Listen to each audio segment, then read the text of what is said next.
Moses was tending the flock of his father-in-law, Jethro. It's kind of a picturesque scene, but there's always a backstory. Moses was there because he had fled Egypt after killing an Egyptian for beating a fellow Israelite. He'd been raised, remember, as an Egyptian with privilege in Pharaoh's court, but he was finding as a young adult his identity as a Hebrew. One, remember, who was saved from the ruthless infanticide of boys and then raised in Pharaoh's court. Is it any wonder he was a little conflicted? Now, Moses is a tortured character in many ways, flawed, yet he would end up becoming the liberator of his people.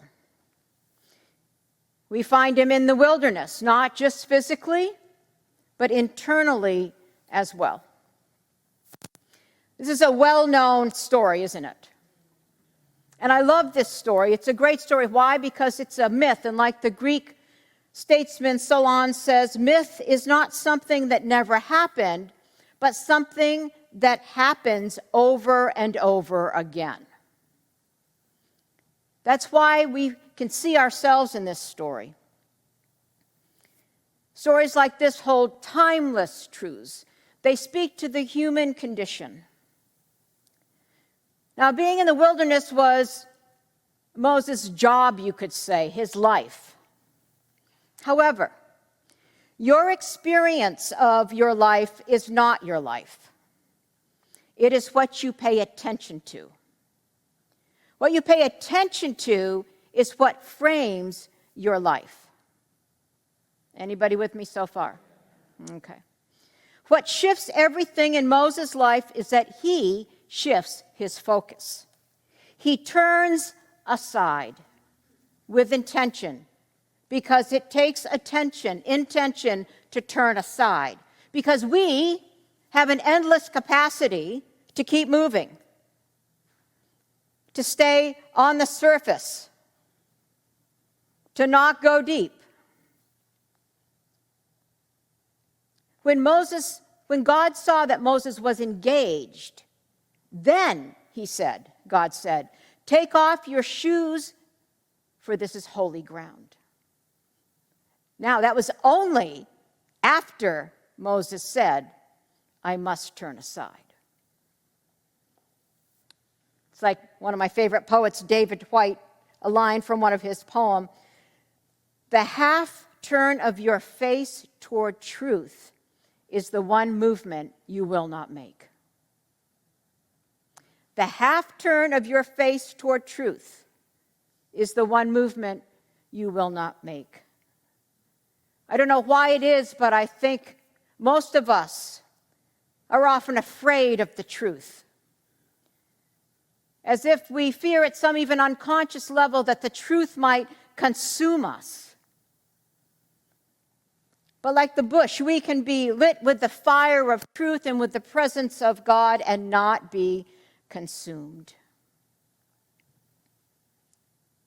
You know, those of you that were here last week online or here or listened later on, I can't tell you the number of comments and emails that both Jorge and I received from last week's sermon. And one reason for that is because we spoke our truths. And it is always powerful when anyone speaks their truth, even when it's hard to hear. It's one of the greatest things we can do for each other. You know, Ann-Lee and I have been together. It will be 30 years in October. We met when we were 12, and one of the greatest gifts that we have been able to give each other early on in our relationship was a commitment to always share our own truths, no matter how painful that could be sometimes. And that has been foundational to our partnership, to our mutuality, to truly loving one another, hearing each other sometimes into our truths, and that's what community is meant to do.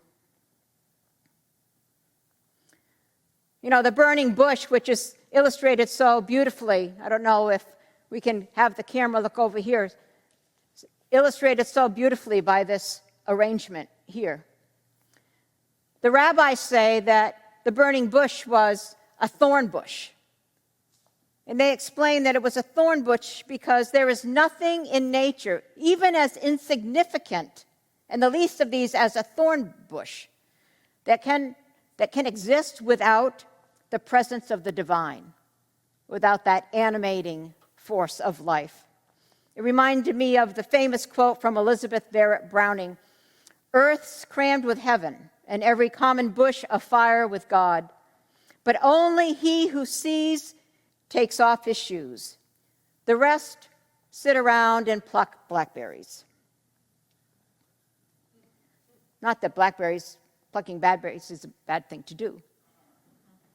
But every bush aflame, afire with God. In this turning aside of Moses, an encounter takes place. And how Moses responds is so typically us as humans. Basically, God says, look, I got a job for you to do. And Moses' first response is, who, me? Why me?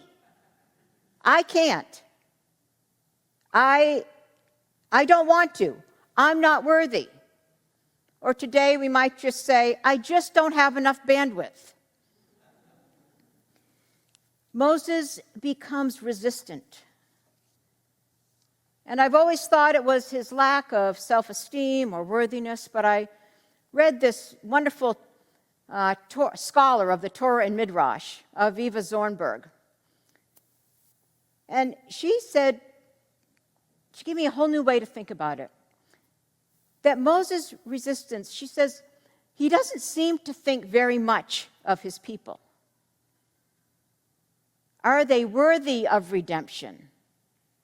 Maybe that's the question he was asking. She says, it seems that Moses, in a very intense way, is representing the problem that God faces in trying to redeem the people. It's not only a problem with Pharaoh. It's not only the persecutor. It's a problem with people and with Moses, and that there is a kind of resistance to God's redemption, which really is, she says, as I understand it, something that can only really be understood in psychological terms. There's an unwillingness to open oneself up to an alternative reality. You know, it says that Moses was slow of speech. And the word in Hebrew, kaved pa, means heavy, heavy mouth. But here's the interesting thing. It's the same word in Hebrew that is used for Pharaoh's heart was hardened. It's the same word. In other words, it wasn't just Pharaoh that was resistant and impervious. It was Moses as well, who was resistant and impervious.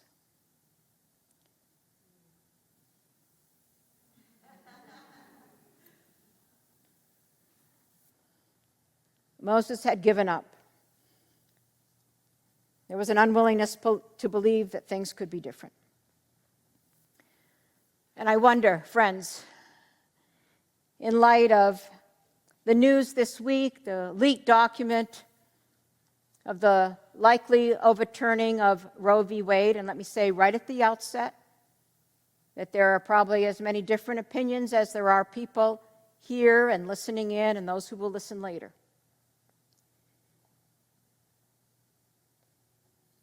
But what this has done, in addition to many other things, is made us retreat even further into our corners. Can you feel it happening already? Yeah. The sides. And the religious aspect of all this is particularly difficult, isn't it?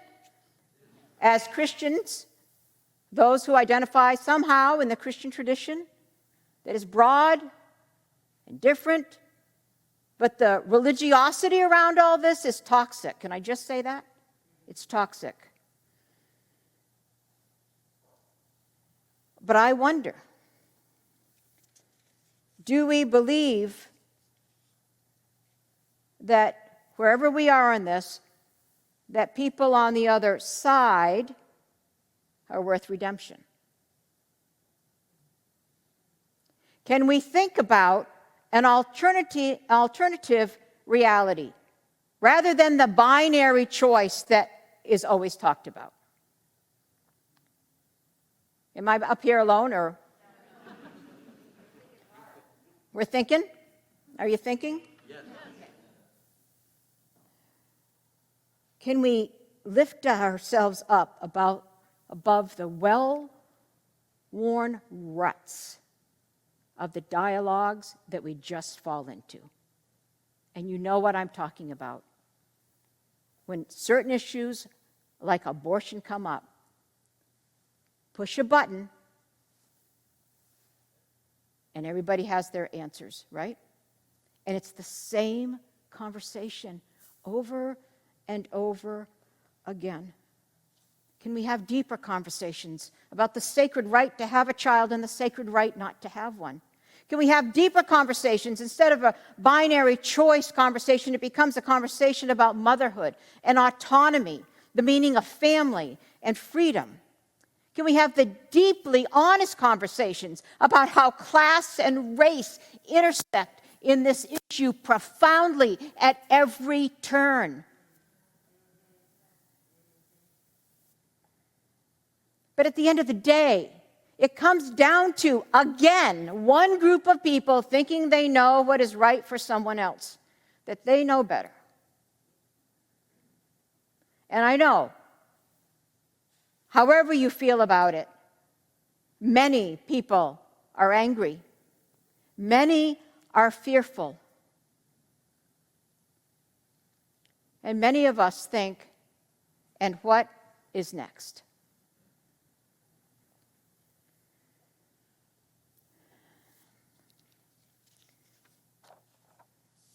But what if,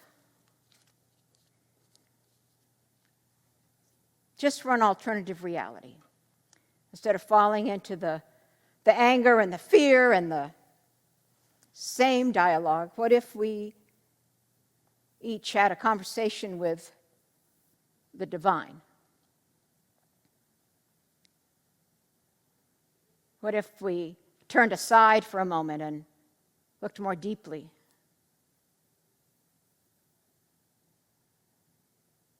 What if we said, maybe we're the ones to lead the way for different conversations about this and other things, so that we are not so divided?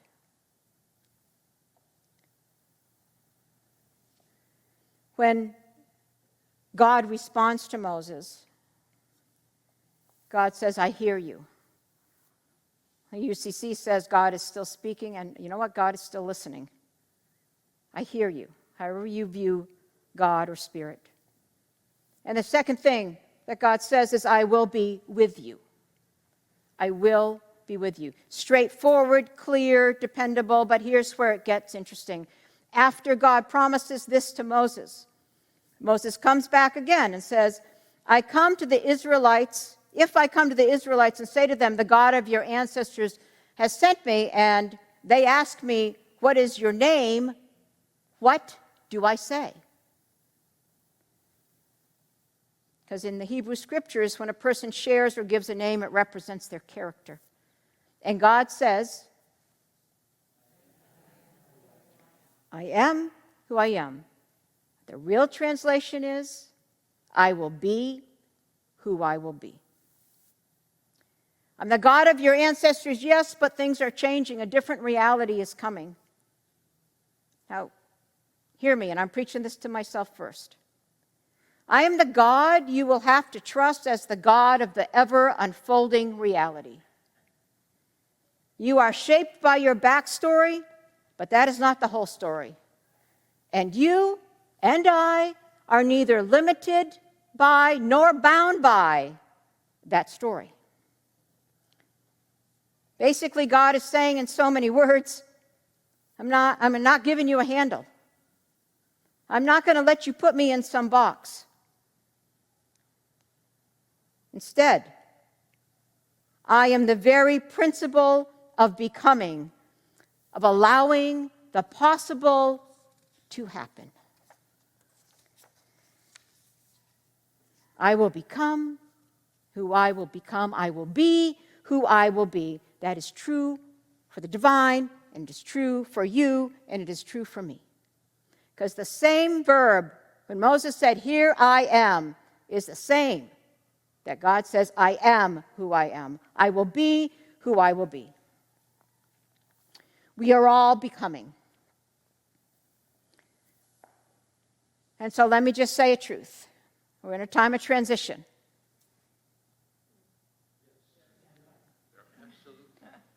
Still mad at me?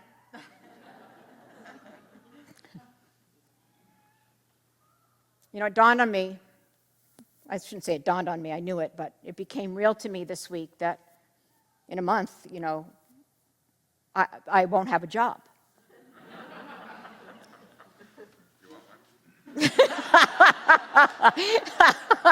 For those of you online, somebody said, "Do you want one?" That was funny. Thank you, Pearl. And it's just kind of becoming reality to me.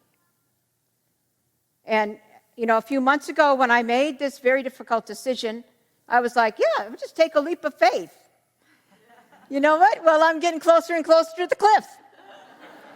And this week I was like, oh, I'm not going to have a job.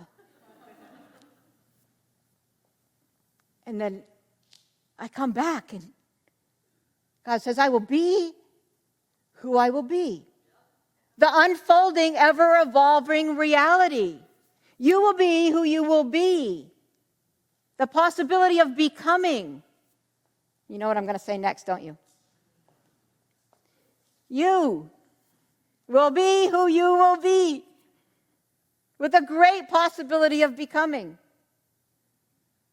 People say it won't be the same. No, it won't. It'll be different. It'll be wonderful.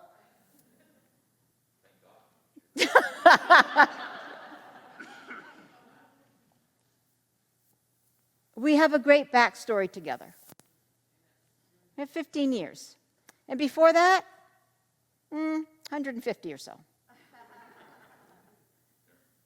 That's a beautiful thing. The God of our ancestors, right? But the same holds true.